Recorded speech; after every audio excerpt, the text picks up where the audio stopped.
This is Joseph Carpenter. Today is June 18th, 2024, and I'm interviewing Lieutenant General John Campbell.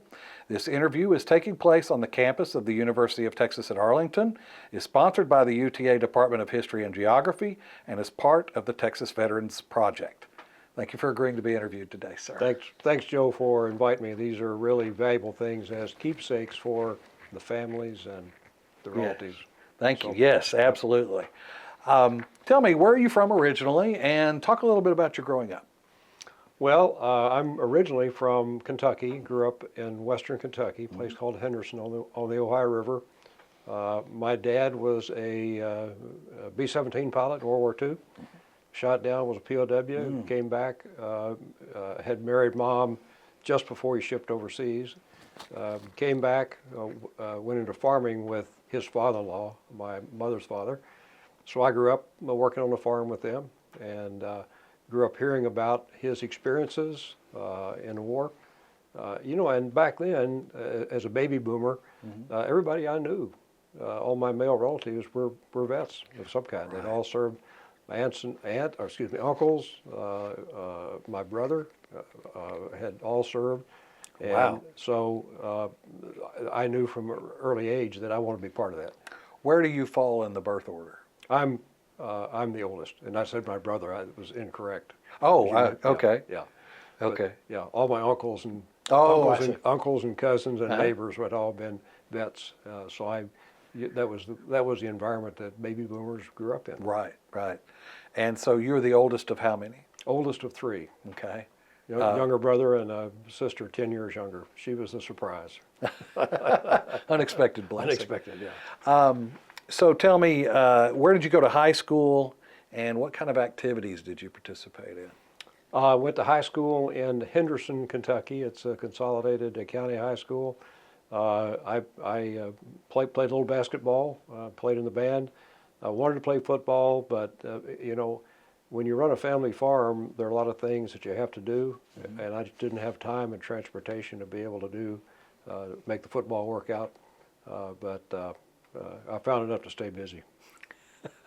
So what year did you graduate?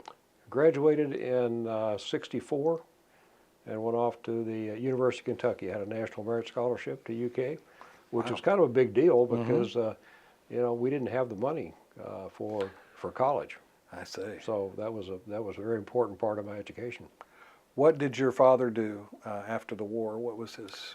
Well, he came back originally, and he had grown up as a farmer.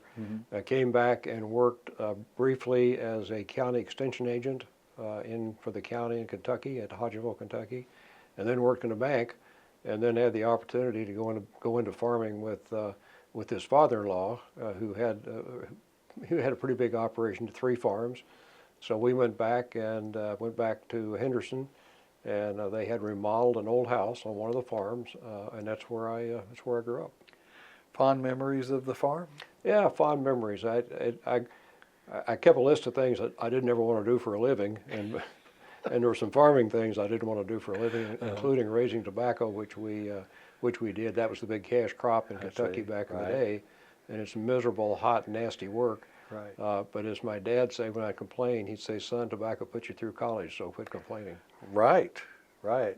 What did your mother do? Did she work outside the home? She had no, she didn't. She actually had a college degree in home economics and had worked while Dad was working at the bank. Once we moved back to the farm, she did, and that was pretty much a full-time job, taking care of a farm family. Right. Where did you attend college? Went to University of Kentucky in Lexington. Started out as a double E, electrical engineering. After 1 year, figured out that that was not going to be a good fit. So I actually changed to computer science. I got one of the very first computer science degrees from UK back in the day when computers filled buildings. Right. And stayed around. And my wife was a year behind me. And so I stayed around and got an MBA while I was waiting for her to graduate. So we actually graduated at the same time and went in the Air Force. I went through ROTC and was commissioned and went in the Air Force out of college. Let me back up just a minute. Your father, you had said he was a POW. How did that impact him, and how do you think it affected your upbringing and your decision to go in the military? Yeah, that's a good question. Dad was not reluctant to talk about his experiences, and in fact, I didn't realize too much later in life that a lot of vets did not like to talk about their experiences, whether it's PTSD or just something they want to forget. Dad didn't mind talking about his experiences. He talked about flight training, about the adventures that he had, about the crazy things that he did. He talked about combat flying. He talked about getting shot down, and I realized later, after the research, there were some things there that he didn't talk about, and I understand why, including the death of one of his crew. I don't know if you watched the Masters of the Air series or if you've read the book. Yes. That brought out a lot of things that now I wish I had dug a little bit deeper with Dad on the psychological impact of the kind of flying they did and the threat that they faced. 40% of them were killed. And Dad always put a good face on it. So all of those stories put together led me to in fact, it wasn't a conclusion, it's just something I never thought about not doing. I wanted to be part of aviation, I wanted to learn to fly. Didn't really want to be a POW, but I liked the rest of it. And so that led to my single-minded desire to be a pilot. I would say I was in a military family because all my relatives had served, but none had ever had done it as a career. So I had no career ambitions. I didn't even think about it. My ambition was to get in, fly for 4 years, which was the obligation back then, build some flying time, get out and go with the airlines, which I thought would be the pinnacle of any aviation career. Right, as it is for many people. Yeah, as it is. Right. Yeah. So ROTC, all 4 years in college? Did you do ROTC in high school? No, we didn't. I don't think we had a junior ROTC back then. But ROTC all 4 years, and did you do any special activities within the ROTC? Were there any drill or anything? Yeah, I was a part of everything we did. And there was a couple of Arnold Air Society and Pershing rifles and all those things, which I did. They were fun. It wasn't the most important part of my college career, but they were fun to do. And kind of helped round out the ROTC part. Pershing rifles, it was Army ROTC then? There was Army ROTC, and Pershing rifles would take cadets from either corps, either the Army. Why did you choose computer science as a major? Well, as I said, I started in EE in my first year. I was a good student in high school. I didn't realize, though, until I got to college, I didn't really know how to study. I never had to study. So I got in over my head my freshman year with a bunch of honors courses. And then the one that killed me was a circuits course, which is kind of the introductory EE course. And I realized, A, I didn't really have the skills for it, and B, I didn't like it. But I had taken computer science, which was one of the curriculum courses, and I loved that. And a university had just begun a majors program in computer, or degree program in computer science. So I switched over to that and loved it. It was great. And again, it was early days of computer science. So what I found out was that if you had a little bit of computer on you, nobody really knew what you were doing, and you could leverage that a long way. You sounded very well educated. Was there anyone on the faculty at your university that influenced you? Did you have mentors? Yeah, I did. I had a couple. Both EE professors who I would not say they were personal mentors, but they were such good examples of just the knowledge and the depth that they had. And they were well-rounded people. They weren't geeks. They were well-rounded people, and they were important to helping me determine that was a field I wanted a degree in. The other guy, I guess I would say, was the closest thing I had to a mentor was an ROTC instructor, Major Jim Rush, who was had been in Vietnam, came back. He was I thought he was the most worldly guy in the world, but he was our instructor for for ground school when we got our pilot's license. And back then you could get a pilot's license as part of ROTC. See. And Jim really did set an example for me.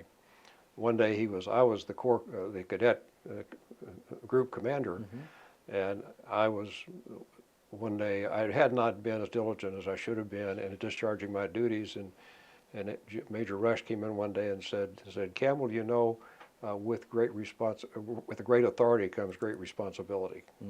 So in other words, get off your butt and start doing what you're supposed to be doing. Right. And that's a good life lesson. Yes.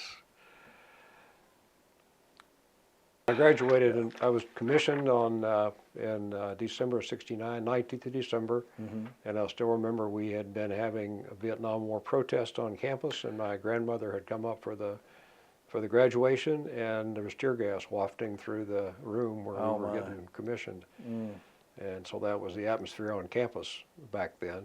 Wow. Now I stayed around for another year working on MBA while my wife finished her degree, and I was out of ROTC, didn't have any obligations, so I kind of let my hair grow and blended in. But it was a crazy, crazy time on campus. So you didn't risk being drafted after you graduated? No, you know, we had the first draft, I think, draft lottery. Yes. You're too young for that, but you've heard about it. I've heard about it. I think it was in December of '69, and based on your birth date, that assigned your order to be drafted. And groups had draft parties. They'd watch it on TV. We'd draw those ping pong balls on TV, and if you got below 100, it's not a good thing. If you got above 200, you were probably okay, but in that 100 to 200 area, you're kind of on the bubble, and that drove a lot of life decisions for a lot of those kids. Right. Now, I was already committed. I had elected into the senior or the upper division of ROTC, so I'd signed on the dotted line. I was obligated, so this was interesting but not vital to me, but for a lot of people it made an enormous difference in their lives. Now, did you expect to go to Vietnam? I really never thought about it. This '69, of course, it wasn't over in '73, so there was a good bit of war left. I thought there was a good chance, and I graduated from pilot training in the summer of July of '72. Okay.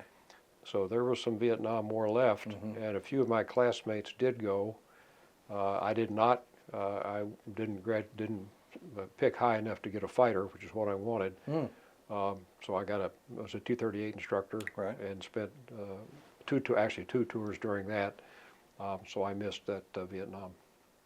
Where was your first assignment after you graduated? I went through pilot training at Williams Air Force Base, just outside of Phoenix. Beautiful little base in a beautiful part of Arizona. I went back as an instructor, and the process was that a certain number of recent graduates would go back. You'd go through an instructor course and come back as an instructor in the aircraft you just finished in, which was a win-win because you knew how to fly the airplane and you were fairly cheap to train. So I did that for 2 years, and then all those post-Vietnam pilots were coming back into the force, right, and there were very few flying jobs. So I actually volunteered to go down to Randolph Air Force Base in San Antonio and be an instructor in the instructor school. So I was teaching the guys that I'd just been one of, and did that for another year and a half, and that worked out well because I got into a good job. I worked for the wing commander, who was a Vietnam POW, and the F-15s began to flow down through the assignment system, and I got one of the first ones of those, and the timing was perfect. I was a new guy, and the airplane was new, and so a match made in heaven. So you flew T-38s for 2 years? Actually, flew T-38s for a total of almost 3.5 years. Okay. Talk about the T-38. It's a trainer, obviously, thus the T.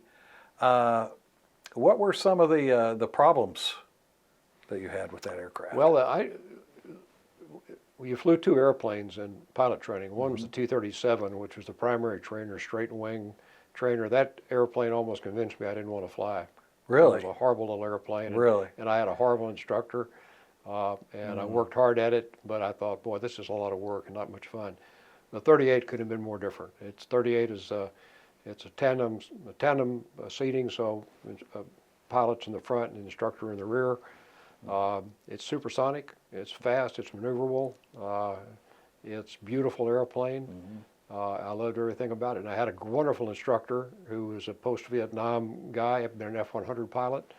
And once he got comfortable with me, we'd take off. He'd turn off the microphone. I'd watch in the mirror. He'd take out a cigarette and light it up.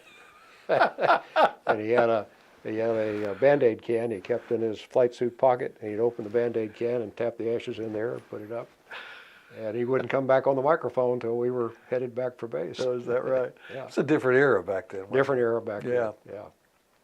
So you then transitioned to the F-15, and how drastic a transition was that for you?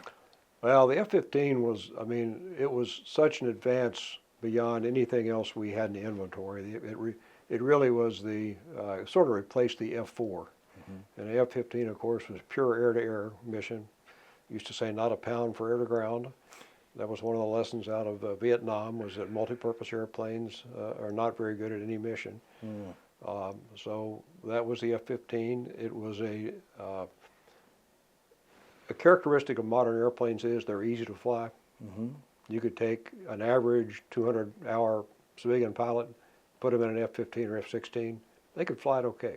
Really? Yeah, might have trouble landing, but they're hard to employ. They're hard to fly to the max capability of the airplane. You have so much to do. You have radar, sensors, weapons to control. So that's the hard part. By the time I got to the F-15, I had a lot of flying time. I had almost 2,000 hours of flying time. Oh my. So about 1,500. I'll back Okay. up a little bit. So I had a lot of flying time. So flying the airplane was not hard. It was an easy transition. But like all students, the hard part now, once you can fly it, is learning how to fly it effectively and employ it the way it's supposed to be employed. How did you get to the F-15 though? Because there had to be a lot of clamor Yeah. for that duty. Well, I did pretty well at Randolph. I was the outstanding IP in the squadron, and then I went up to the wing level and worked for the wing commander, a guy named Ken Fleener, who was one of my mentors. I've been a Vietnam POW. He and I flew with him. I was his instructor pilot. We did a lot of flying together, and I did a lot of work for him. And I'm sure that had something to do with getting put in for it. There were in that block there were 2 of us in the wing that got F-15s, Wow. and I was one of them. Pretty exciting. Yeah, it was pretty exciting. Yeah. When were you first deployed overseas? The first time I went overseas was to Saudi Arabia, and so I got in the F-15. My first assignment was at Langley Air Force Base, first TAC fighter wing, the first wing in the Air Force to have F-15s. So I did that for 3 years. At the end of that tour, as the end of the tour was approaching, I was pretty senior captain by now, and I was pretty hot for an overseas tour. So I was looking around for something to do overseas, and overseas tours were not that good. Good tours were not that common. But I got a call from the assignments guy, and they said, "Hey, we're starting the F-15 program. We're selling F-15s to the Saudis, to the Royal Saudi Air Force. And part of the deal is each squadron gets 2 American instructor pilots as part of the deal." And he said, "You know, you're right in the right demographic for it. You're the right rank structure. You're an instructor pilot. You need an overseas tour. If you want to volunteer, this would be a long tour, 2-year tour. And here's the really strange part." He said, "You can take your family." Right, I was going to ask that question. So what year did you get married? Well, I got married in 1970. Okay. This would have been 82 or so. So you were working on your master's degree when you got married? Yeah. Is that okay? So your wife and children were able to go with you? Yes, they were. And that was a hard conversation when I went home and said, "Hey, hon, I've got good news and bad news. The good news is I got a great assignment. The other news is that you have the opportunity. In fact, thinking back, I don't think it was an opportunity. I think it was a requirement Oh. because the Saudis wanted stability. They didn't want people that would come in for a year and, you know, hey, you're there 3 months and now you get short and you feel short. They wanted stability, so they said, we'll make accommodations for it, we'll pay for it, we like the families. And so we had 3 children that were, let's see, I guess our oldest would have been, she was born in '72, so she was about 10. Okay. And we had twins that were 8. So the logistics of packing up a family and moving to Saudi Arabia and figuring out how you lived there was pretty daunting. But I got to tell you, my wife was a trooper and my kids were troopers, and we had a ball. It was great. Really? Yeah. Where did you live? Well, I was stationed in Taif at King Fahd Air Base in Taif, which was the first operational squadron. So I was the first operational IP F-15 instructor pilot in the kingdom. Now we had they had the RTU, the training unit up at Dhahran, but that was not an operational squadron. So I was the first operational IP. So we lived we had 2 big contractor groups. We had Northrop Grumman supported the F-5, and we had McDonnell Douglas, which was just coming in to support the F-15. I see. And we actually lived on the Northrop Grumman compound because it was the McDonnell Douglas piece wasn't done yet. So we lived there and lived in a compound out about 5 miles outside of Taif, out in the desert. Oh, wow. Up right at the base of some beautiful mountains. And we had a great bunch of people living with us and made some fast friends there. What was what kind of cultural training did you get before you went to Saudi Arabia? I didn't really get any cultural training. We were in the aviation business. The people you're working with all speak English. Most of them have been to school in the States, so there's really not a cultural problem associated with your professional life over there. Now there is with what you do outside, but this was '82, and Saudi Arabia was the safest place in the world in 1982. There was no crime, and the crime that did happen was typically, we call them TCNs, third country nationals, that were there working, and they'd get in trouble and get some alcohol and get in trouble, and they were pretty brutal with them. And they had Fridays in the downtown square was where they meted the punishment, and so they would chop off hands and heads down there. So there was no crime, and we would walk.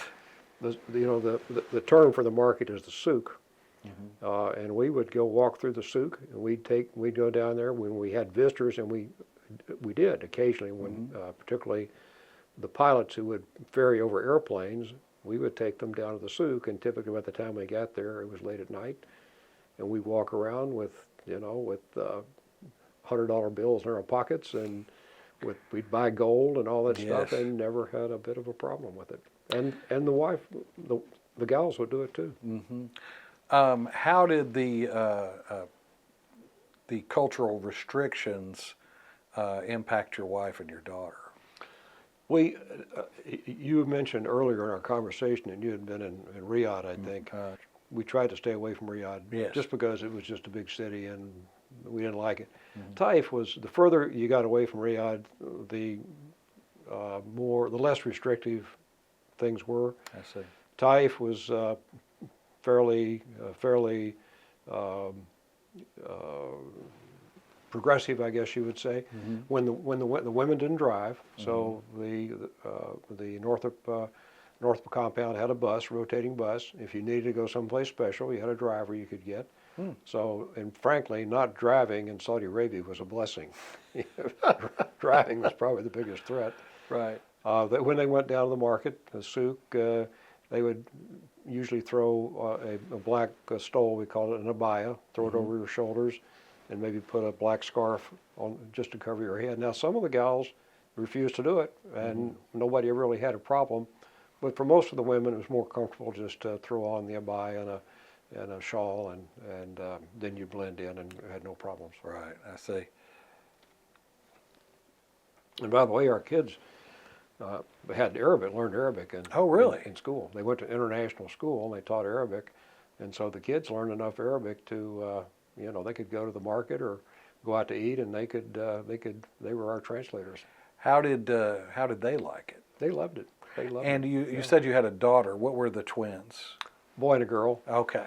Boy and a girl. So 2 daughters and a son then. The girls were young enough that they were not, really the cultural problem starts at puberty, and Right. so it was not a problem for them. Our son loved it because the little Saudi boys are treated like princes. Is that right? Yeah, we would several times went to weddings, and with the guy, we take our sons, and with my buddy, we take our sons. We had all the appropriate attire. We had a thobe and a gutra and a gall that was custom made, so we looked sharp. Yeah. And we take the kids, and the boys would run around and run wild with their little Saudi boys, and it was a hoot. Well, you said they're treated like princes. Well, they are princes. Most of them are, right. yeah. So, right. We went over there. We were Jim, my counterpart. Jim and I went at the same time. As we approached the year point, they started looking at rotations and said, "Hey, we don't want you guys to both rotate at the same time." Yes. So I had gotten there a little bit earlier, plus I had a school date, and so they let me go at the 18-month point, and I came back to school. I see. And that split out the rotations. Okay. And what was the school that you went to after you Went retired? to Armed Forces Staff College in Norfolk. And what rank were you at this time? It was a major. Had pinned on major while I was in Saudi. Did you ever serve in a combat role? I never got combat time.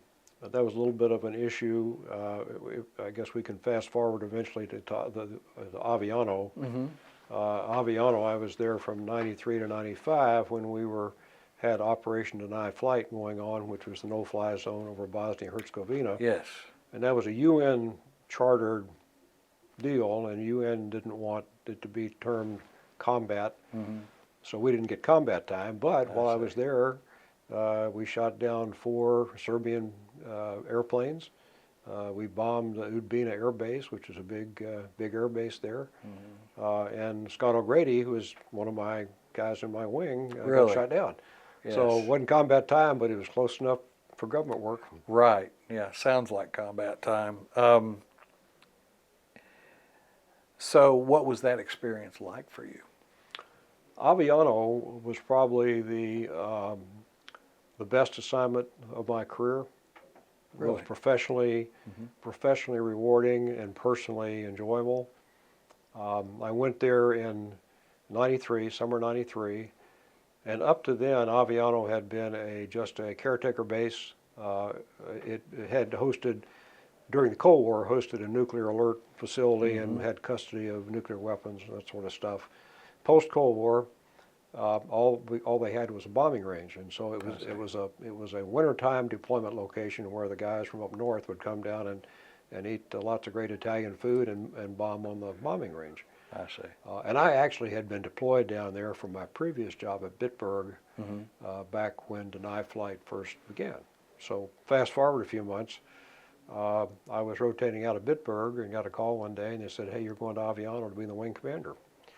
And anytime you get an assignment to be a commander, it's a wonderful day. It's a good day. Okay. I was a little bit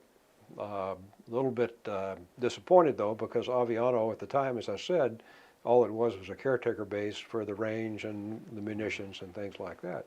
So, but you go where the Air Force sends you. Yeah. Well, I went through Ramstein and had an interview with General Oakes, the safety commander, and he said, "It hasn't been announced yet, but the reason you're going to Aviano is because you're going to be in charge of the biggest reorganization of U.S. forces in Europe since the end of the war." Wow. And so it all began with moving the airlifters out of Rhein-Main and turning that back over to the Germans, moving the airlifters down to Ramstein, which pushed out the F-16s. So the F-16s came down to Aviano. Okay. And General Oak's vision was Aviano will be the hub air power in southern part of Europe. So we got 2 squadrons of F-16s and an enormous big air control squadron, which does ground control radar. And so I'm going to come back to that story in just a minute. But Yes. on the side, we were also hosting all of the deployed forces that were flying in Operation Deny Flight over Bosnia. So we had U.S. forces from the UK, we had some Air National Guard squadrons from the States, we had Spanish, Brits, and French. My goodness. All in that little base. At one time I had 100 airplanes, 100 deployed airplanes, not mine, but just deployed, and I was the host for them while they flew Operation Deny Flight. How many personnel, how many people were in your wing?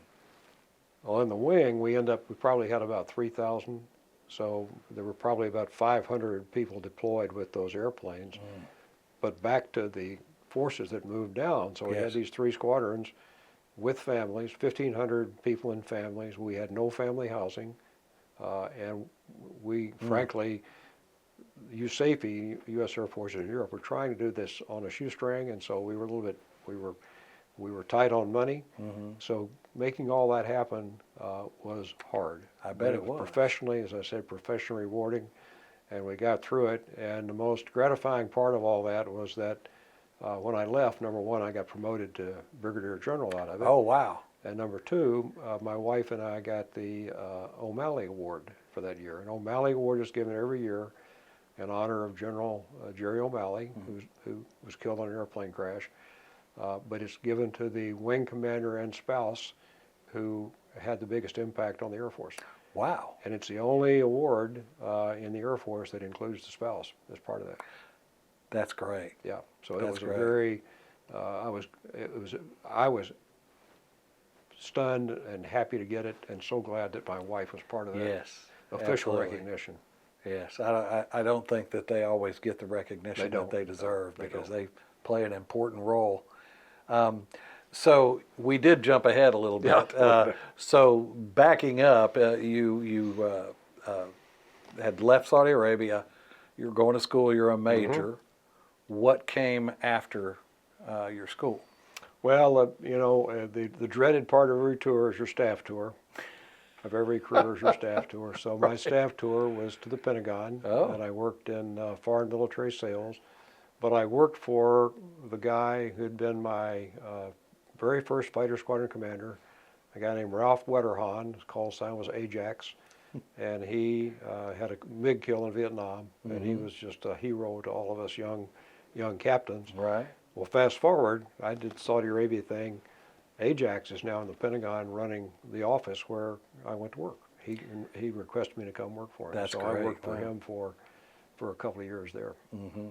What did that job entail exactly? It was really the best kept secret in the Pentagon. It was foreign military sales. So we were selling stuff to our friends and allies around the world who wanted to buy American military stuff. And it was fun. It was because it was all foreign money. We didn't receive the same level of attention and oversight that we would have had we been working with appropriated funds. So we had a lot of running room, a lot of freedom, and we were out there selling airplanes and missiles. And in fact, I went back to Saudi Arabia a couple of times. I briefed the King of Jordan on a couple of programs. Wow. So it was a fun job. Yeah, so that's a pretty heady position too. Yeah, it was.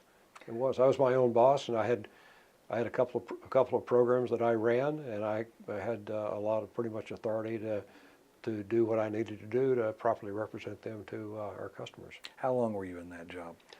I was there for about, I was in that particular job about a year and a half, and then I went up to be, again, I guess I was too successful, went up to be the executive officer for the one-star that ran the foreign military sales program, a guy named Bob Delegati, who was probably had the greatest influence on me, on my career from that point on out. He was one of my mentors, and the guy that I would look to for a lot of advice, and who really helped me out throughout my career. So when you left the Pentagon, where did you go? Left the Pentagon and went up to Alamogordo, New Mexico, to the 49th Fighter Wing, 49th Attack Fighter Wing, F-15s. So back in the F-15s, my third tour in the F-15, and got out there, loved it. It was a great wing, great base, great place, a lot of good people that I admired professionally and personally. But I'm looking around, and now I just been a lieutenant colonel. There are three squadrons there, and there's about 10 lieutenant colonels on the base, and I'm pretty junior. Right. And I'm looking around and counting the faces and spaces and thinking this doesn't look real good. Right. Doesn't really look good for me. But I got a call one day from the wing commander, and we had just gotten back from 30 days in Germany, and it was supposed to be our day off, and he called me about 8 in the morning. He said, "Hey, can you come see me this afternoon?" And of course, I said, "Certainly, boss." Right. So I went in, and he said, "Hey, I've got a question for you." He said, "This is not an official offer, but if you were offered the opportunity to go to Keflavik, Iceland, and command the F-15 squadron there, what would you say?" He said, "Don't tell me now. Go talk about it. And by the way, this is an accompanied assignment, so we're going to another strange place." Right. And he said, "Just so you know, a couple of guys have said, I don't think I want to go there to Iceland." Well, we went home and talked about it, and the only answer that you can give is yes, either yes or you look for other work. Right. So I went back and said, "You bet." And so next thing I know, we're on our way to Keflavik, sunny Keflavik, Iceland. And it turned out to be an incredible assignment. The mission was wonderful. This was right at the end of the Cold War. This was 89, and so the Berlin Wall had just fallen. Right. So you could see the end of the Cold War in sight, but it wasn't over yet. And the Soviet Air Force had not quit flying. So our mission was to patrol the Greenland-Iceland UK gap, because that's where the Russian airplanes had to come when they came out around the peninsula. The Navy had an enormous anti-submarine operation there because the subs had to do the same thing, and the surface combatants did too. So pretty strategic place. Yes. So I was there for 2 years. It was the biggest squadron in the Air Force because we had all of our maintenance, our back shops, our logistics, everything belonged to me as the squadron commander. And it was a great assignment. And we did a great job running a flying operation in a place like Iceland in the middle of winter is a real challenge. I can imagine. And I've got this long story I tell about a typical mission that I use as a motivational point for why people might want to consider something like the Air Force. And it's not about being a heroic fighter pilot. It's about being part of a team. And that's what it took, was a team. We'll talk about that a little bit, because that would require a significant amount of teamwork to be in some place like Iceland, because it's pretty isolated. Well, the story I tell, and I'll try to keep it a little bit shorter, but the story I tell is about the night I was on alert. And we kept 2 F-15s on 5-minute alert. And so you had to be airborne in 5 minutes from the time you get the scramble. And we had an alert facility with, there was a hangar on the ground floor and living quarters above, and a fireman's pole that went down into the. Is that right? I'm not kidding. Wow. In fact, that was a great attraction on Family Day when we went out there. All the kids wanted to slide down the fireman's pole. I'm sure. But I would try to be on alert a couple times a month, because even though I was the commander, but that's where the fun is, and that's what the mission is.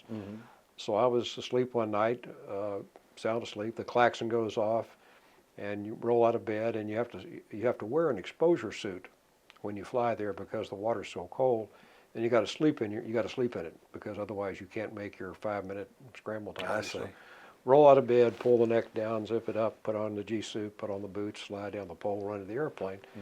The crew chief's out there. The crew chiefs are already at the airplane, ready to go. The airplane is cocked for scramble start, which means all the switches are set. The INS is all aligned. All you got to do is start the engines, give it a couple of minutes to warm up, and you're good. You're off, ready to go. So. Wow. Up the ladder, crawl in, start the engines, call the command post. And this is when you send an armed aircraft off on a mission against a foreign airplane, it's a big deal. So you've got the controllers, his call sign was Hammer, and he's got a scripted thing that he reads to you. He says, Hammer directs, scramble 2 F-15s, unknown targets, 360 for 300 miles, due north 300 miles. And then he says, and he gives you an authentication to prove it's really him, and you've got a little authenticator card, and you read that, and if the number's right, it's good to go. I see. So he read that, and then by this time the engines are started, I'm all strapped in, the doors are starting to come up, and he said, hey, Soup. My call sign was Soup, Soup Captain. He said, hey, Soup, have you looked out the door yet? I said, no. And he said, well, the weather is 100 feet overcast, a quarter mile viz, and blowing snow. Wow. He said, we have scrambled the snow plows, and they're on their way out. So he said, by the time you get to the end of the runway, you should have dry runway. Right. And the contract with the Icelandic fire department was they could give us, in 10 minutes, they would give us a strip of concrete 50 feet wide and 8,000 feet long. My goodness. So he says the snow plows are rolling. He said, good luck. Well, when he said 100 and a quarter, the alarm bells start to go off because that means it's no better than 100 and a quarter. If you below that, he's got to go up to headquarters and get approval to launch. So sometimes he'll kind of fudge it a little bit. Right. So he said 100 and a quarter. I'm looking out the window at the door now, and I can see it looks like one of those snowballs you Really? shake up. Yes. And before the crew chief unplugged, he said, "Hey, boss," he said, "I don't think you can. The ramp is snow covered. You probably can't seat a taxi, so I'll drive out in our four-wheel drive pickup and lead you out to the runway." So that's how. And this is the middle of the night, by the way. This is December in Iceland. My goodness. It's dark. So he unplugs, pull the pins, pull the chocks. We taxi out. He leads us out to the runway. The snow plows are making their U-turn. We taxi onto the runway. As soon as the tower clears us for takeoff, we take off and blast up through this about 10,000 feet of dark, damp, snowy clouds, and break out on top. And on top, it's full moon, and there's clouds under us. It's all like daylight. Is that right? Northern lights are shining. Yes. It was gorgeous. Anyway, we head up. AWACS comes up. It's the airborne warning and control system. They got this big radar that can see the galaxy. Right. And they give us a snap to the bogies, and we head north. And there, sure enough, we start to paint them on radar about 100 miles out. Runner intercept on them. It's 2 Russian Bears, and we pull in behind them, and I drop the wingman off at his, and I go up to the front one, and we take all our pictures that we're supposed to take because the intel guys track every Russian airplane by tail number. I see. To see if there are any new antennas or widgets or windows or anything. And we trail these guys all the way down through to the southern edge of the air defense identification zone. Turn back around, a tanker shows up, and we go get gas. And we had plenty of gas, but in that part of the world, you can't have too much. So we got our gas, took them back north, and dropped them off. The Brits had showed up. We dropped them off with the Brits and headed home, and called up the Hammer again and said, they gave him a mission report, and he said, well, the weather's no better than it was, but he said, you ought to be able to make the approach. So we came back in, and I gave the wingman the lead on the way back in because all of my pilots were very experienced, and they had to be to get that assignment. But I put him out the lead because I wanted him to make the first approach. If he couldn't land and wouldn't miss approach, I wanted to go with him because our closest alternate was Scotland. Oh, wow. And I didn't want him headed for Scotland in the middle of the night by himself. Right. But anyway, we get out on final. He lands, I land, we taxi in. They taxi back to the alert bar, and they chock the airplanes. We refuel them and cock them and walk up back and get a cup of coffee. And we're thinking we are just about the best shed-hot fighter pilots in the world. Right. And then we started thinking, think about the team that it took to do that. You had the radar surveillance guys who spotted these guys. You had the crew chief who launched us. You had the snow removal guys who cleared the runway. You had the AWACS who told us where to go. You had the tanker that gave us gas. We came back. We had the precision approach radar controller that helped us land. We had the crew chief that picked us up, put us back to bed. Talk about a team. And we were just, we were at the tip of the spear and had all the fun. Right. But it was a big team, and we were just a part of the team. There's probably a general officer sitting in his office in the Pentagon thinking, see my guys out there doing all that stuff? So we were part of his team. Right. So that's one of the lessons is that when you do stuff like this, you're part of a team and you do things that matter. And so this was probably winter of 90, and in 91, basically the Soviet Union fell apart, and we helped do that, make that happen. Right. And we were the end of a long line of people who had done that same mission, but you make a difference. For years and years. For years and years. And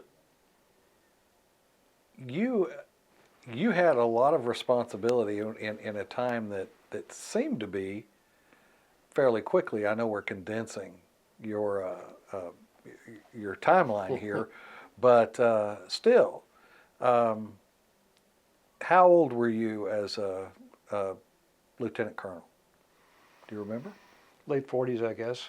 Okay. I'm born in 47. That would have been, late 40s. And that was a heavy responsibility.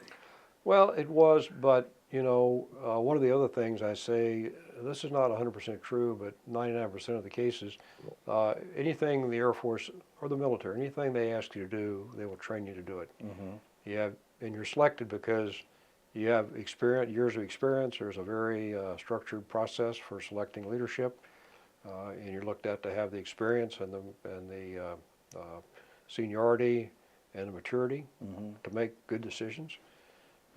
One of the bases for relieving an officer or commander is loss of confidence. And it doesn't mean you did anything bad. It just means your boss just is not sure that you're going to make the right decisions. And that's a valid reason for relief. So it's a pretty structured process that vets our leadership and provides the not only oversight but the support. And if you do things right, you're going to get support. Right. So where did you go after Iceland? After Iceland, I went back to War College down at Maxwell for a year. Finished War College and then went to Bitburg, back in the heart of Germany, which is where I always wanted to go, because back in the Cold War days, Bitburg was the hub of air power in the central region of NATO. That's where the big air war was going to be. Is that right? Yeah. And in fact, when I was way back to Langley, my first F-15 assignment, our wartime base was Bitburg. And we had to qualify on the Bitburg Tactics Manual. And I still remember the title of the Tactics Manual was 7-1, because that was a ratio of NATO fighters to Warsaw Pact fighters. Wow. In the central region of Europe. So it's pretty serious business. That's very serious. And up to this point, it sounds like you've had a fairly charmed career. Well, I was a recipient of good luck and good timing. I mean, I think anybody that's successful will tell you that good luck and good timing. I had some good mentors along the way. The gentleman I mentioned, Bob Delegati, was a guy that I stayed in touch with my whole career. He was a part of that. But one of the realities of any job is you do the very best you can do at the job you're doing, and don't worry about what comes next. And if you do it right, then what comes next will be usually something good. I see. Did you lose anyone close to you while you were serving? There were a number. Anybody that goes through the career that I had, that happens. I did not lose anybody close to me until Aviano.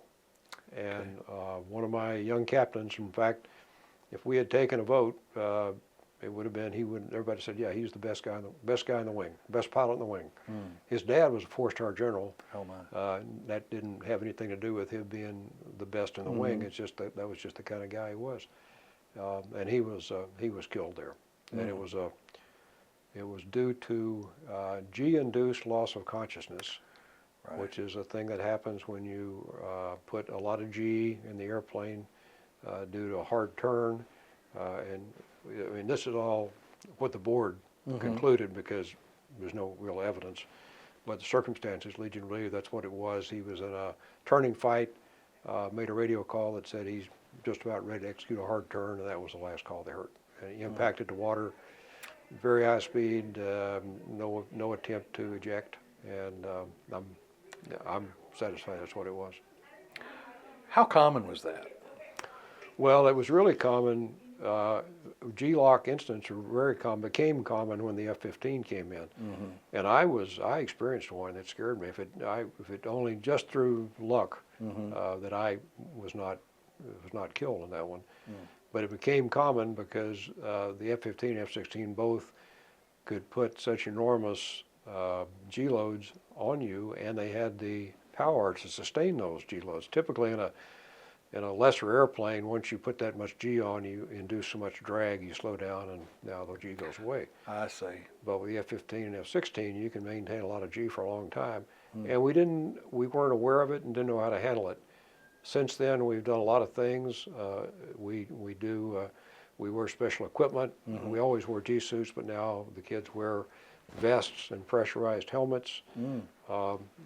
You do special straining exercise that helps you keep the blood up in your brain. Mhm. You go through the centrifuge. You do warm-up exercises before you start to fight.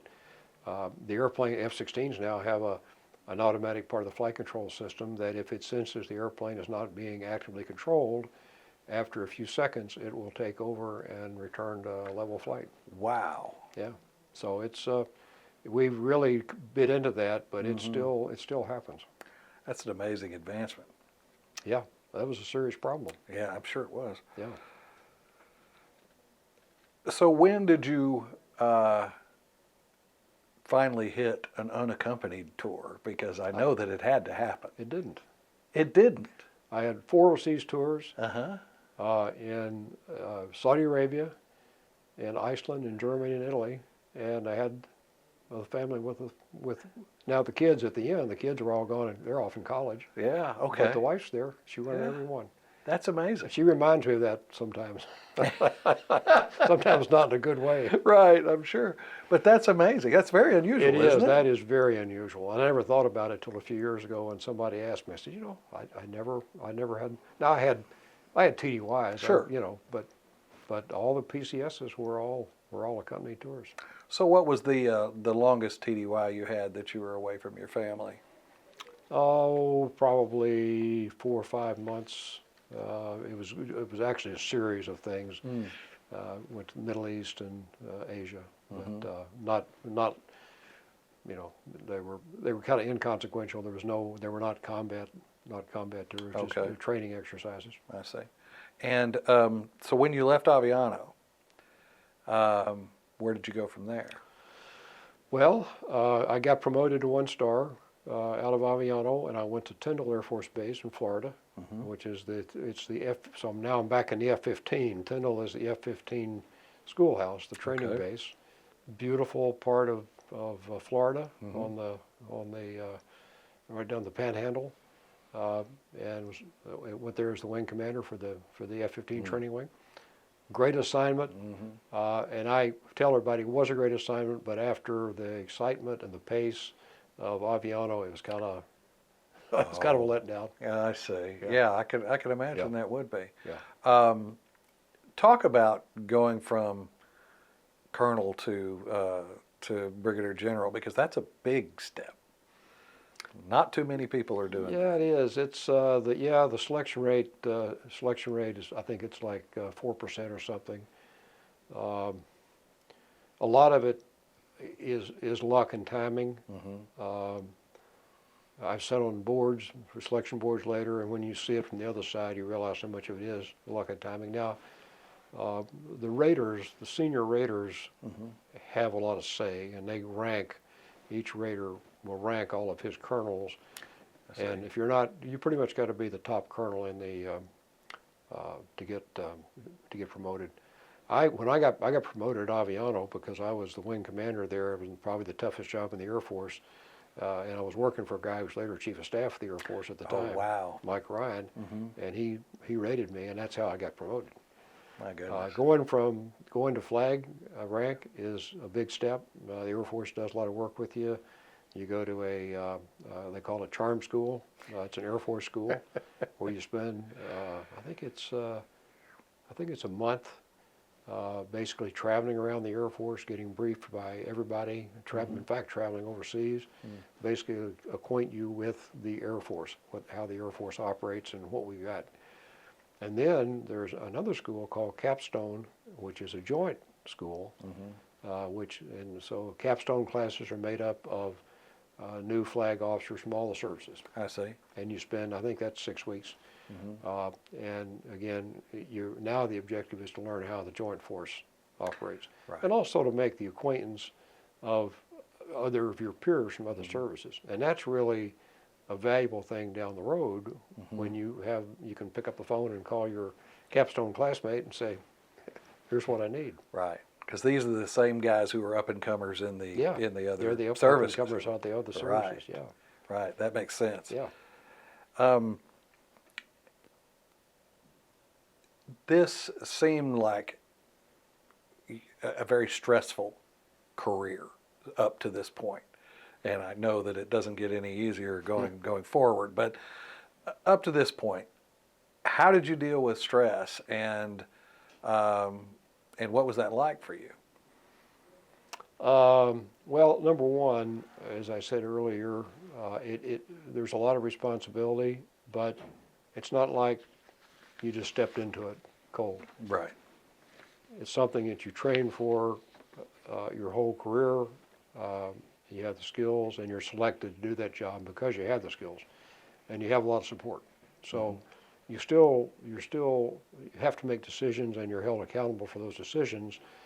But it's not like that you're completely unprepared. You are Right. prepared for it. The other thing for me, and you just actually hit on it, the fact that I was fortunate enough to have my wife, Yes. with me on all these assignments, and Right. particularly in the Aviano assignment. I don't think I could have done that without her, because taking care of families was such a huge part of that whole activity, and she took on a lot of that. I mean, she'd go out. We had, as an example, we rented every house within an hour's drive of Aviano. Is that so? The government did, and we would assign those just like military housing, and we had special authority from Department of the Air Force to do that. So, but the downside was we had kids out in a house in a village 45 minutes away from the base with nobody that spoke English in the village, with one car so the guy could get to work, and Right. mom's out there with the baby. So my wife spent a lot of her time on the road going around to see those Right. people. And Yeah. so, I think that's probably understated in the role that military spouses play, particularly the role of a wife of a commanding officer, or the husband of a commanding officer in some cases. back in the day, I say back in the day, this would have been post or pre, call it 1990, we sort of expected that the spouses of commanders were going to be actively and part of the team. Yes. In fact, we talked about a 2-for-1 deal, and Right. if your spouse wasn't active and engaged, you might not get promoted. Eventually somebody said that's not right. We shouldn't be doing that, because we don't pay those spouses. Right. And there was a Blue Ribbon Commission on spouses in the military, and they basically stopped that. So post whatever that date was, after that, we didn't do that. It became a non-factor in promotion. But frankly, it made you a better commander when you had a strong spouse with you, supporting what you were doing and Right. being Absolutely. part of the family. Right. How did she deal with all of that? Better than I would have if I had been in her shoes. Right. She's such a strong person. She grew up in a small town in Kentucky. I've Right. known her since she was 14 years old. Right. I tell her, I said, that you're the wisest person I know. And she's the person, I said, oh, you can't see it on your forehead, but it says, trust me, written on your forehead up here. Oh, wow. Because people confide in you, because you're a wise person, you give good advice, and they want to hear, they want to be near you. And that's a huge advantage, and Yes. it makes her really just a wonderful person and an effective part of what we were doing. And she handled it great. And what was her degree in? Just, She was a education, degree in Okay. education. and what kind of preparation did she have to be a colonel's wife and to be Well, a general's again, wife? other than, now she grew up, from the time I was a second lieutenant. Yes. So she kind of grew up in that family. Yes. And so I would say that was her education. I've had friends who had late marriages, and it sometimes can be difficult for Yes. a spouse to step into that role, not having grown up in it. Right. But that was part of her, part of her education too. How old were you? She was a year behind you, so how old were you when you got married? I was 23. Okay, so very young, and so Yeah. she's 22. That's, Yeah. so Yeah. it is literally growing up. Yeah, it really is. Like I said, I'd known her. Yeah. We lived in the same county, and I was, one of the activities I did was 4-H. Okay. And she was in 4-H and the other side of the county, but we'd meet at 4-H things, so I knew her from that. So that's how Right. far back we went. My goodness. As as friends. Yes. So after, so you're at Tyndall now, if I'm Yeah. correct. And what did you do after Yeah. Tyndall? Was that was before the big hurricane there? Is that? That was, yes, that was before but we did have a couple there. Okay. But they were not of the kind of Michael. I think it was Michael that tore the place up a few years ago. Yes. We did not have one like that, but we had three, one big enough to evacuate the base. So that's a fact of life in Yeah. the Panhandle of Florida. Right. In fact, one of my recommendations when I left there was I said, if you're going to continue, and so at the time we had F-15s. We were in the process of getting ready to bed down the F-22 schoolhouse. And one of my recommendations was that if you're going to put these airplanes down here in this environment, you need to build a hangar that will stand up to 150 mile an hour wind and flood. Right. Because these are going to be the most irreplaceable assets we've got. Right. And sure enough, that's what happened when Michael came through and nearly destroyed a third of the fleet down there. That is incredible. Yeah. What? So you did have to deal with a couple of hurricanes. Yeah. As a commander, what is that like? Well, you have a lot of help from you. The guidance that I lived with was as long as it's a category 2 or lower, 1 or 2, we just ride it out. Okay. In the place. And the base was pretty well situated. A lot of the people where we had problems with people's houses were downtown. People lived downtown in low-lying areas and they got flooded. Hurricane, I think it was Opal, was the one we had to deal with. It turned category 3 and it turned late in its approach. But we evacuated all the airplanes. Oh, by the way, we normally would evacuate airplanes anyway because it's easy to do. You just put a pilot in it and take it off someplace. And they go to the officers club, have a big party. Right. And while the wives stay home and take care of the house. We are fighter pilots after all. But for Opal, we evacuated the airplanes. We had a mandatory base evacuation, so we had people all over the southeastern part of the country, and I kept probably 150 people on the base, mainly engineers and cops, just to keep the base running. Right. And it turned out that it was not as bad as we feared. It was worse than we'd hoped it might be, but not as bad as it could have been. So we got through it, learned a lot. That was the genesis of my recommendation about having a safe place to put these multi-million-dollar airplanes. Right, right. So after Tyndall, that's the end of the road almost. So it gets more interesting, doesn't it? well, I was at I got a call one day. I'd been at Tyndall about 2 years, I guess. I got a call one day from a guy named Rich Hassan, who ran the general officer assignments shop at the Air Staff, and he said, "Hey," "you need to go now. You've been pinned on for a year and a half. You need to go to the Pentagon and get a joint tour as a flag officer, which is a kind of a career step thing you have to do." So I went in the. This would have been in the summer of '97. Yeah, summer '97. Went to the Pentagon. Went to the Joint Staff. It was a J-38, when all that arcane numbering, but basically it means the J-3 is the operations guy, which is kind of the first among equals in the staff. Okay. And the J-38, I used to call him the cats and dogs officer. I had all the miscellaneous things. I had readiness, nuke exercises, counter narcotics, space. I mean, I had and I also had all the black programs. I ran the black programs, which was really interesting. We had this, in the fall of '97, we had this enormous exercise called Eligible Receiver, and it was about the National Security Agency put the exercise together, and it was a cyber exercise. And the objective was to see how well prepared DoD was to detect and defeat a cyber attack. So NSA put this whole thing together. Of course, NSA is the best in the world at this stuff. Right. So this exercise began, and I became a key player in it. I had to run the command post, and it was a miserable failure. And we knew Oh, we wow. knew it Oh, would you knew be. it would We be. knew it would Okay. be.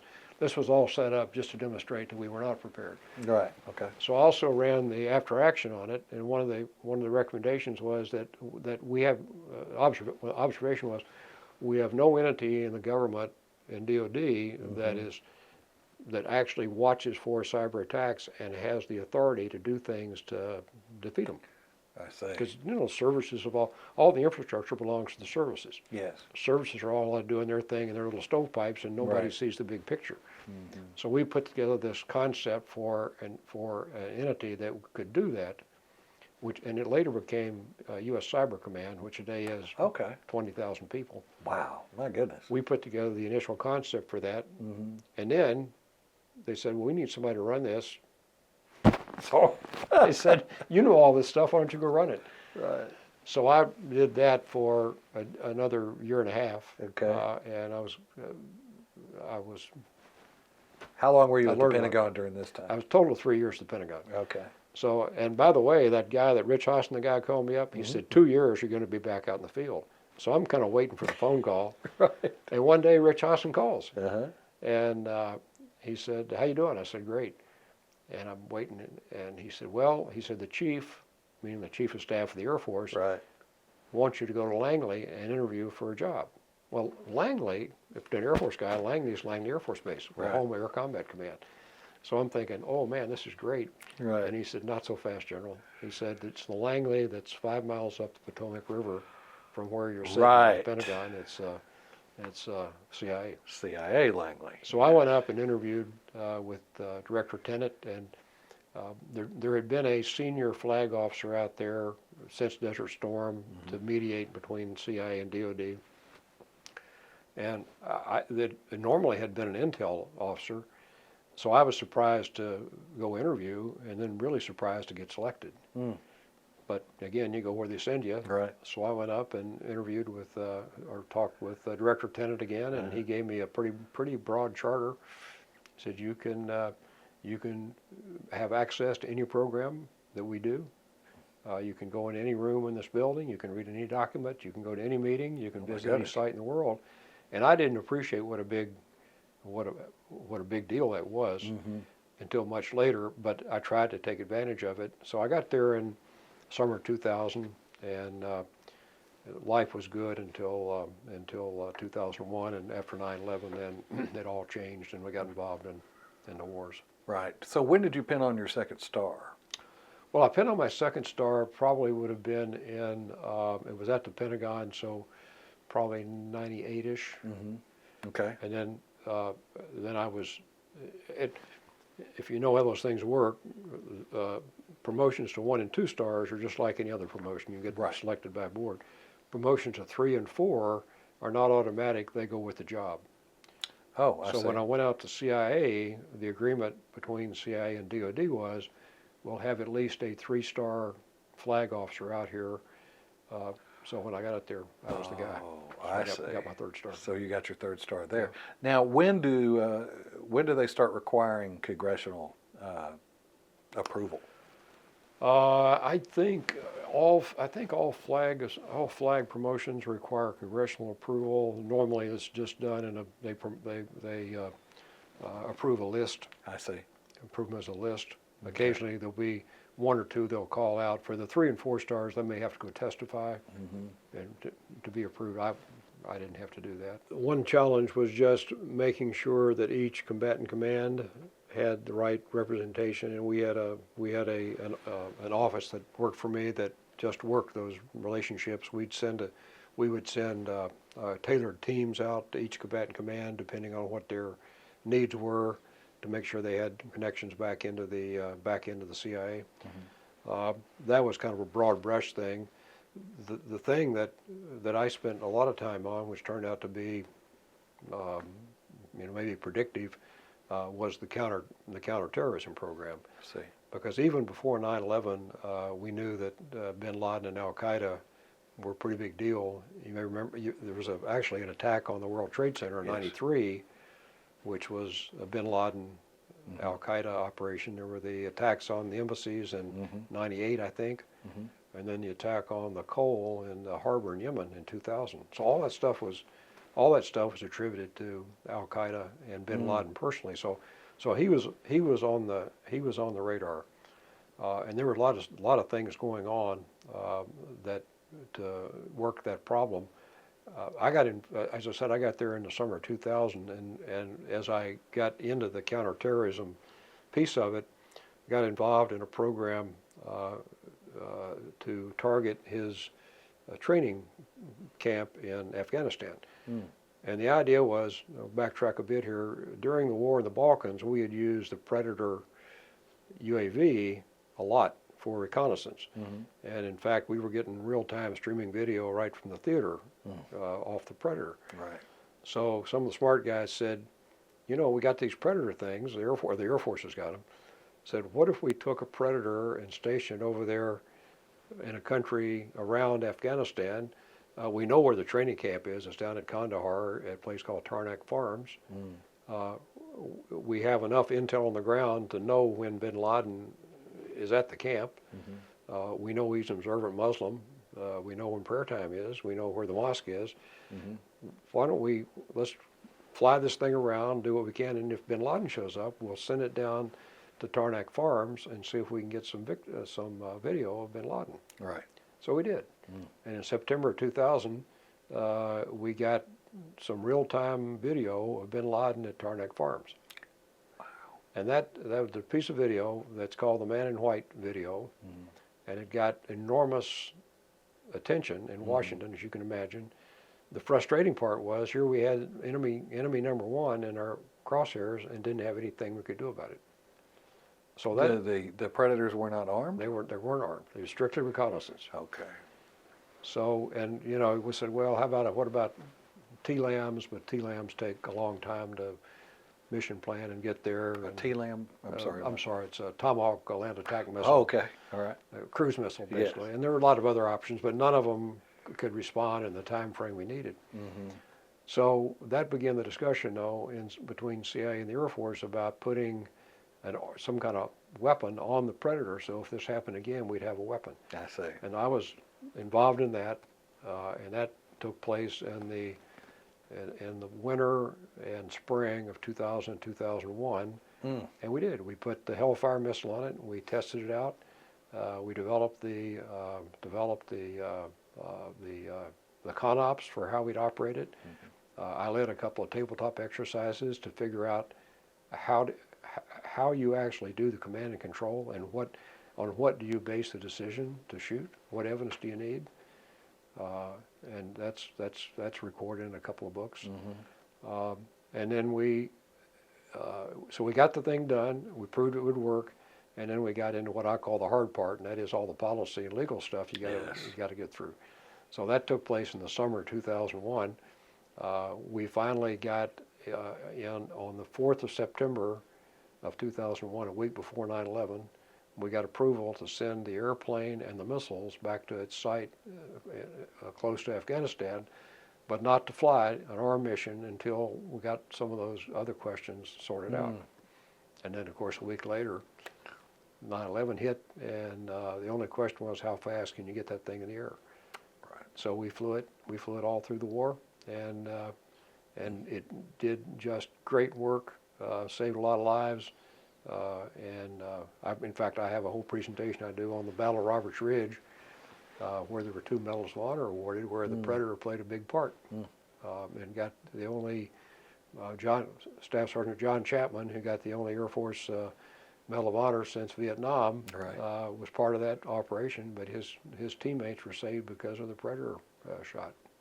Talk about the prejudices between fighter pilots and drone pilots. Yeah.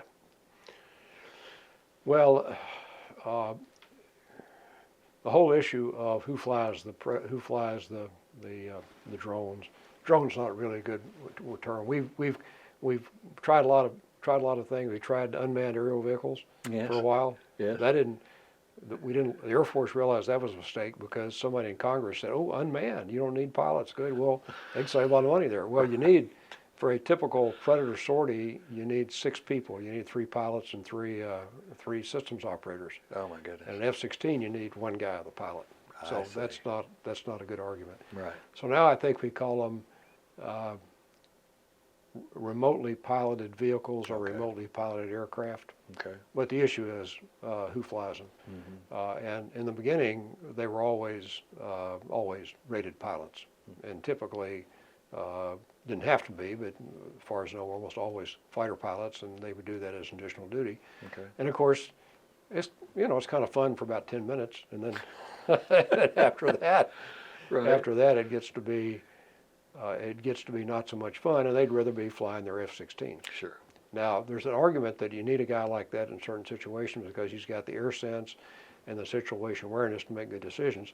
And the Battle of Roberts Ridge is a perfect example where we had an F-16 pilot flying the Predator who had the judgment to send his Predator down and do what took action that later saved lives. I see. Doesn't mean that somebody else wouldn't have done it, but at least that guy had the background to do it. Right. We've gone through some evolutions on that, and I honestly don't know what the current state of the art is on pilots. We had a program for a while where you'd take senior NCOs and train them to fly it, which makes sense. There's no Yes. reason they couldn't do that. Or we'd take non-rated officers and put them through. The Air Force, you may not know, the Air Force is going back to warrant officers. I did not know that. They are, and they've talked about using them in the cyber field. And the rationale is you can pay them enough to make them competitive with industry, and you also don't distract them with other non-professional duties. Like, these guys are not going to be NCOIC of anything. They're just Right. going to be cyber guys. Okay. I think there's probably a good model there for drone pilots also, so they don't have to do other things. They can just be the world's best drone pilot. So I'm not sure that's an issue that's been sorted out, but there's a culture clash there. And Right. for a long time, when particularly toward the end of the wars on terror, avoiding that drone assignment was a full-time occupation for some F-16 guys. Wow. And the reward system for a drone pilot it's not the same as what it is for a fighter pilot. So in other words, a drone pilot gets, I don't know how much aerial combat drone pilots do, but if any, I guess they're ground attack mostly, is that? Well, I think every pilot gets flight pay. Okay. So including drone pilots. Yeah. I mean, Is that so? Well, even a pilot I'm who's doing a staff job gets flight pay. Okay. As long as you are professionally qualified and physically qualified, you get flight pay. The Air Force used to say you've got to actually fly so many hours a month. That was a silly way to do it because you had guys in staff jobs going out trying to snag a flight out of an airplane out of Andrews to go across country to get their time, and they killed themselves on the weekend. Oh, wow. So the Air Force changed that years ago, and it made sense. Right. So yes. that was not an issue. I think the place it would come into play is downstream when you're stacking up 2 guys. One guy's an F-16 pilot that's had 6 assignments, has been to fighter weapons school. The other guy's that his counterpart, who now has spent 3 years flying drones. Which one are you going to pick to be a squadron commander? Right. Right. So This assignment at Langley, was that your last assignment in the Air Force? it was that job had traditionally not been a promotable job. Okay. Now there are exceptions. Admiral Denny Blair was the first one of those guys. He went on to be 4-star. A guy who was 2 behind me was Mark Welsh, who later became Chief of Staff of the Air Force. So there are exceptions, but in general terms, that was usually not a job you got promoted out of, which I thought was a mistake because you get some incredible experience and broadening there, and it's a shame to let it go to waste. But my particular problem was Secretary Rumsfeld. I did not think he was a good Secretary of Defense for a lot of reasons, and he and I got crossways professionally. He, I actually went out there when Secretary Cohen was the Secretary of Defense, and Rumsfeld did not get a chance to vet me. And later, when he took over, he would interview every single flag officer that got a new job. And I never went through that, and he always thought I was some kind of a spy out of the CIA. So we didn't get along, and not that was the reason but the custom is if you're in a 3 or 4 star job is when you reach the end of your tour, you handwrite a letter to the Chief of Staff, said, "Your Chief, it's been an honor to serve you in the service. I hereby extend my request for resignation unless you have something else you'd like me to do." Okay. And if he's got another job for you, he'll send it back and say, "Request denied, here's your new job," or he'll say, "Request approved." So I did that and got a letter back said, "Request approved." How'd you feel about that? I felt fine about it. I had no regrets. When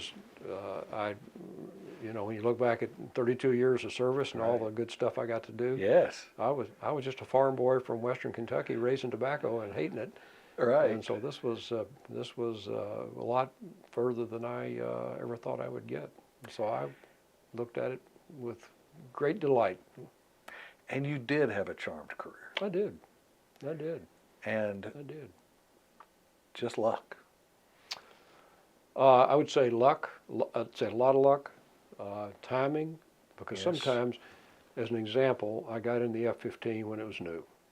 If I had been 5 years earlier, I probably would have had the F-4, and then I would have had to compete to transition to the F-15. I would have aged out before that. I really had a chance to do a lot. Right. So that was a luck of timing. Yes. And then a few good mentors. Bob Delegati yes. was one of them that I mentioned, probably had the greatest influence. Another guy at CIA, a guy named Buzzy Krongard at CIA. He was executive director, who's been a great mentor and a friend. And he showed me about the intel business and has helped me in my post-CIA life. Is that right? Yeah. So it's about people. And yes. And how was it? I didn't ask this, but how was it going from the Air Force to the CIA? The very different cultures. Different culture. There's a CIA has a director lieutenant had an 8 o'clock staff meeting every morning. So the first day I showed up in my dress blues, which I later realized was I was overdressed a little bit, but my dress blues, and I was at the conference room 15 minutes ahead of time. And conference room is pretty bare. Nobody, not completely bare. So 5 minutes, still bare. The appointed hour comes, 8 o'clock, and there's a few people there, but people are coming in with their Starbucks cups, they've been at the Starbucks downstairs, sat down and kind of, just killing time, and about, I don't know, 7 or 8 minutes later, the director walks in, and I pop to attention and look around. I'm the only one standing at attention. So there was a cultural thing. Right. Things like, guys would come in and brief me, and we meet, and you tell me your name. These guys come in, and I'm Joe. This is Sam. Right. Okay. That's all you ever get out of them. If you're going to get a briefing, the typical Air Force guy he'd have a PowerPoint deck, or he'd have a point paper or something. You never get a piece of paper from these guys. They leave nothing behind. So getting used to that mode of operation was interesting. It was a culture change. I had great respect for the CIA. In all of the hierarchy of Washington, the bad jobs tend to roll downhill, and CIA is at the bottom of the hill, and they catch all those bad jobs. Yeah. I grew up in a culture where, as an Air Force officer, a military officer, if you are obeying a lawful order, a legal order, and you train to know what those things are. If you're obeying a legal order, then if you do it correctly, you don't have personal liability for what happens. It might have been a bad order, or although it was legal, it may have been ill-advised, but you're not personally responsible. At CIA, you can be working on a covert action program authorized by the President of the United States with a piece of paper that says, I authorize you to do this. You're out doing it. The next administration comes in, and particularly if it's a different party, Right. and the next Attorney General looks at that and says, that was a defective, that was an illegal order, and we're going to prosecute everybody who did things under it. And suddenly, those officers, CIA officers in the field who are operating on that piece of paper signed by the President are held personally liable for what they did. And that's why most CIA case officers have their own personal liability insurance in case they got to defend themselves in court. Is that right? Yeah. And so, it's commonly said, and it's true, that the things you hear about CIA are the things that blow up and end up on the front page of the Washington Post. Right. There are a lot of things that go extremely well to contribute to the security of the United States that you never hear about. Nobody knows about them. Yeah. So 32 years. In what year did you retire? I retired in 2003. Okay. And what awards did you receive that were the most meaningful to you? I think the most meaningful was the O'Malley Award. Yes. Because that wasn't, there's no medal for that. Right. But it's something that included my wife, and that Yes. meant an awful lot to me and to her. Yes. And for years, we would go to, and we were the 10th winners, so we were the 10th anniversary. We had our ceremony at the Air and Space Museum in Washington. It was just fantastic, and many of the O'Malley family were still active and come. I went to several after that, and you're always invited. They still give it out. The memory's kind of faded of General O'Malley, but that was the one that sticks with us. And then you get the normal assortment of other stuff that nothing, Yeah. nothing super special. Right. What was your favorite part of serving? Favorite part, well, the favorite assignment was Aviano. The favorite part of serving, I think, was being around the people that, and I've often been asked, did you miss the Air Force or did you miss CIA? And the answer is, yeah, sort of. What I really missed was the people. Yeah. Yes. I didn't miss I didn't miss the pressure of, after 9/11, General Franks had a VTC at whatever time it was where he was. Well, it was 4 o'clock East Coast time, so I was in the Pentagon every morning at 4 o'clock for almost a year. I didn't miss that, but I did miss being with the people. Right. I think that's true for a lot of people who leave. Yeah, the military, I think so. I think so. Yeah. What was the lowest point, and what was that experience like for you? I think the lowest point was when Mark McCarthy was killed. He was the guy I mentioned that flew into the ocean. That was just a terrible experience. And as I said, his dad was a 4-star. He just retired. But he and the whole family flew over to Aviano. Were there. They got there a couple days after it happened, and he had about 10 people in the family. Mark had a brother, and of course his wife had some family, and so we didn't. Rather than put them in a hotel, we moved out of our house and gave them our house for 2 weeks while they were there. Wow. But we tried to stay close to them. And General McCarthy was such a gentleman and such a wise man, and put things in perspective. And I felt personally responsible for part of it because I thought we put too much pressure on the young captains. And one of the things that I did as a result of that, Mark was, part of the background was he was working on his master's degree, because back then the thing to do was to get your master's degree, and the young captains thought they had to get that master's degree to be competitive for major. Okay. And there was going to be some degree that didn't matter anyway, but they had to fill the square. And so Mark had been up for 2 nights before his accident studying till 3 a.m. Oh, wow. And then went in for an early brief. And there was no doubt in my mind that he was fatigued and not really ready to fly that particular day. And that contributes to the lack of for preparation to pull G's. So I felt bad about that. I felt bad corporately because we put him in that position. Right. And so I went to the General Oaks, the commander of youth safety at Ramstein, and said, "Boss, you need to take this on and get that assigned. Get it out of the promotion brief. Don't even show it, and that will take the pressure off for the kids to do it." Right. So I felt, corporately responsible for that. And particularly the son of a four-star general, that's added pressure on top of Yeah, losing you would think in a way it was, in a way it made it easier because he understood. Okay. He understood. He'd been there. What did you take away from that experience? From that experience, that as a leader and a commander, you have a responsibility, and everybody knows you have a responsibility for the people that work for you, but sometimes it's easy to let off, to relax, to not do the extra things that make a difference.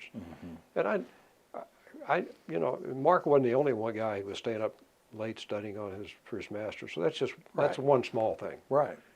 That's one, and see, I never did that because I got my master's so I never had that pressure. Right. But the kids did, and I should have, as the guy who could see that, I could have done something about it. Yeah. Is there anything that made you laugh?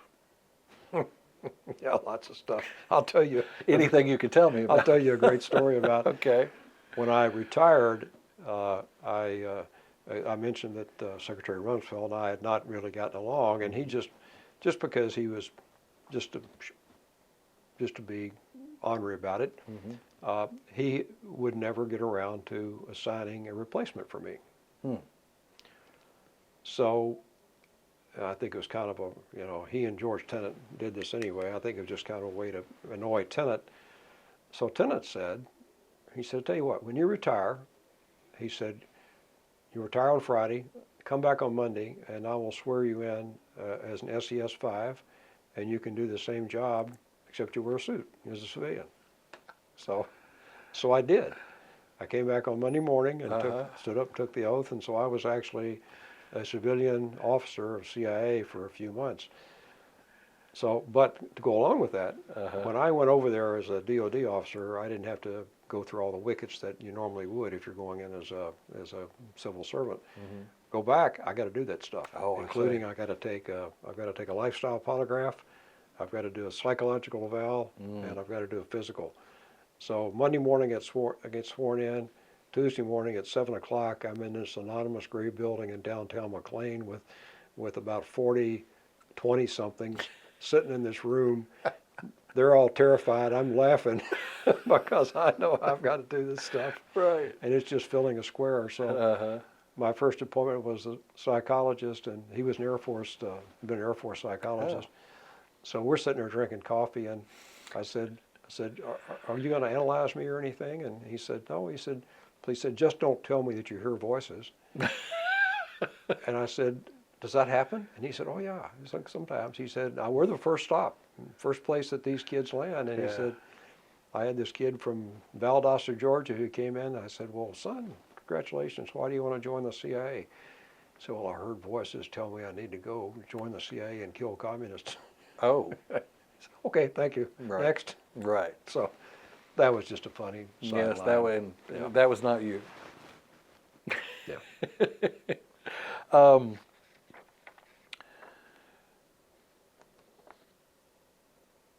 I want to bring up mentorship for a minute, because this is a common theme in a lot of these interviews, is mentorship.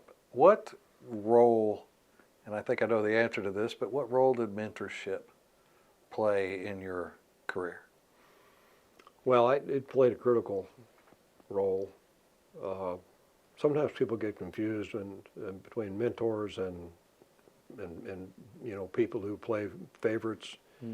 I've tried to be a mentor in cases, and I try not to make sure that it's not a personal thing but a professional thing.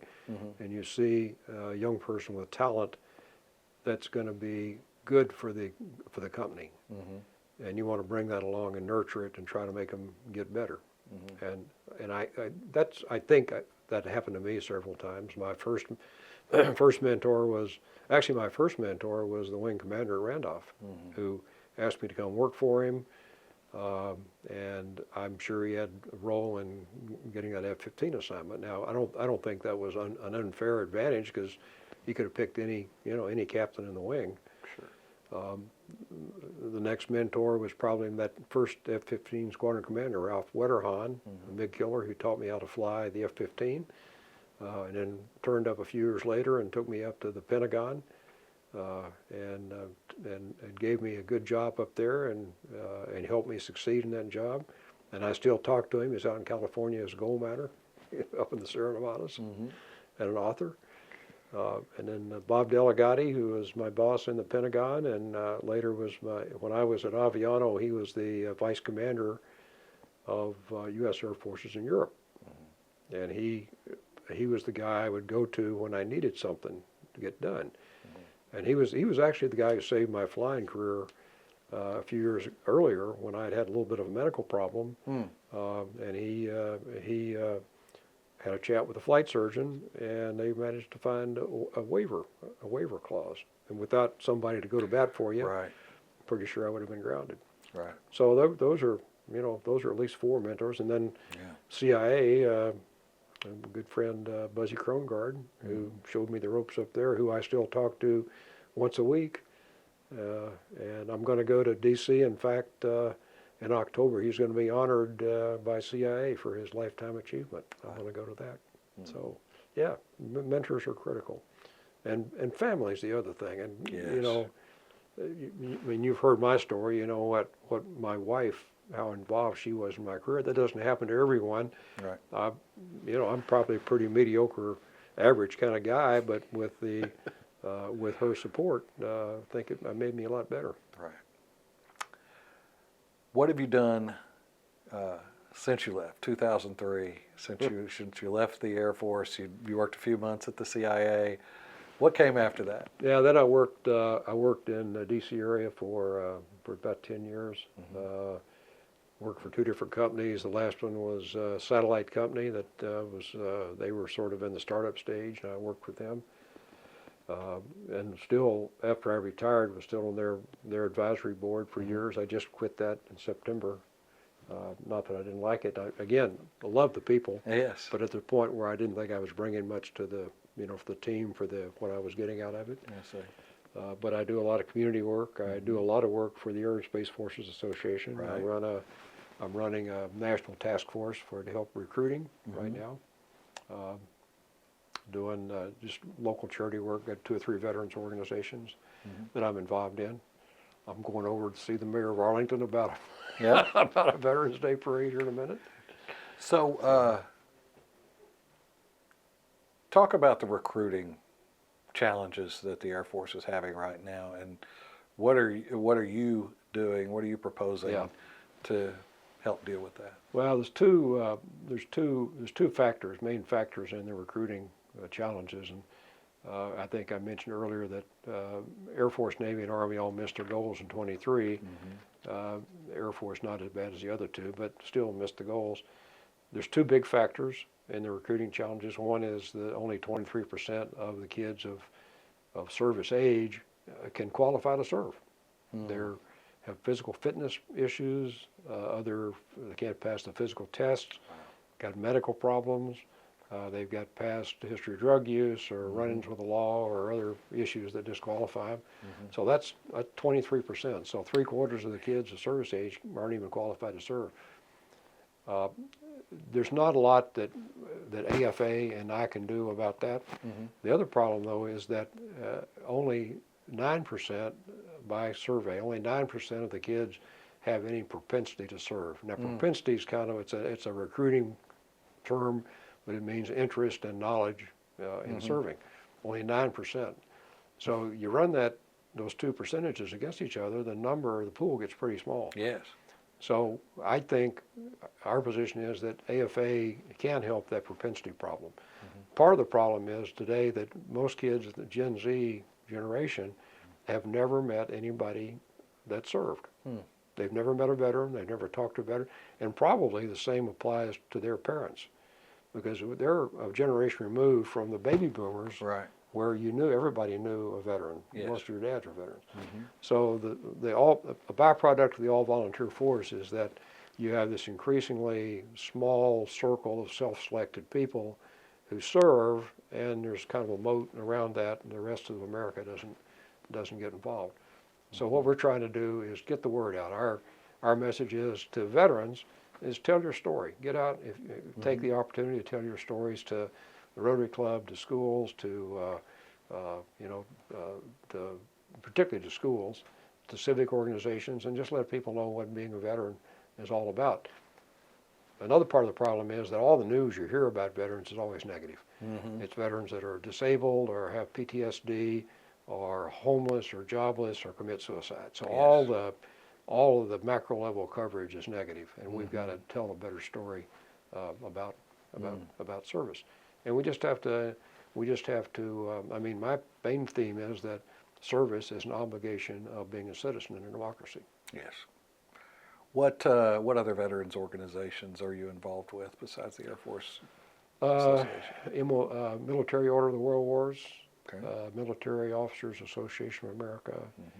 Mm-hmm. We've got a quarterly lecture series that's sponsored by AFA, MLWW, Jewish War Veterans, Army, Navy League, and Association of the Army. Okay. So I'm involved. I don't pay dues to those organizations, but I'm involved with them. Mm-hmm.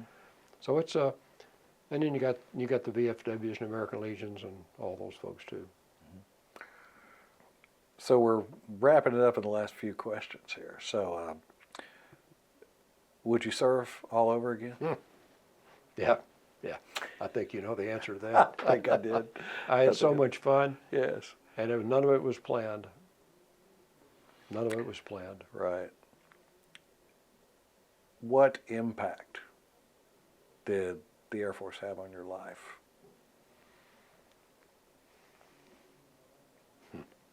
Well,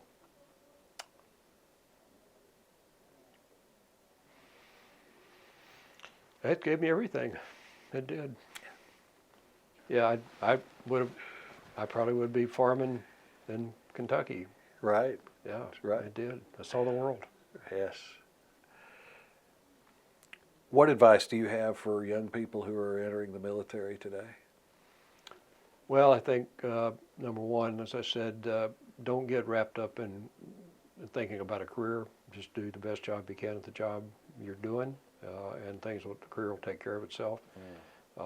And again, you have to realize that there's a lot of timing and luck involved. So if you don't get where you thought you might, it's probably not your fault. And the satisfaction you ought to take is having done the best job you could. Another thing is knowing you make a difference. And today it's commonly said that we compete, particularly in the enlisted ranks, we compete with Home Depot and Lowe's and the plumbing contractors for a kid, and we do. That's the case. But if you spend a career at Home Depot, have you really made a difference in the security of the nation? Mm-hmm. And I submit that you make more of a difference if you served it's only for 4 years in enlistment. In the military, you've made a difference in the security of the country. Mm-hmm. And I really do worry about the viability of the all-volunteer force going forward, because we're having, and if you look at the European countries, the Western European countries, they're starting to get the message. A lot of them are going back to some form of conscription. This came up in Congress just recently, of including women in selective service. Yeah. How do you feel about that?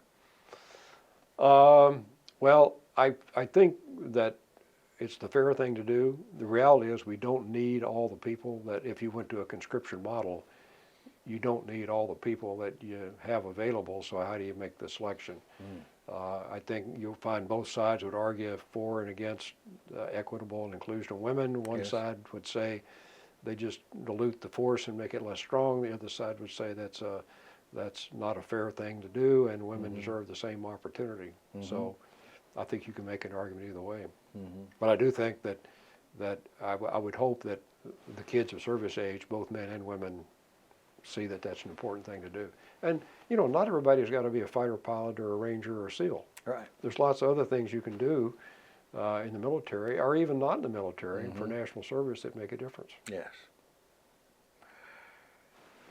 So is there anything that you would add to this interview that we have not discussed? It's been pretty comprehensive.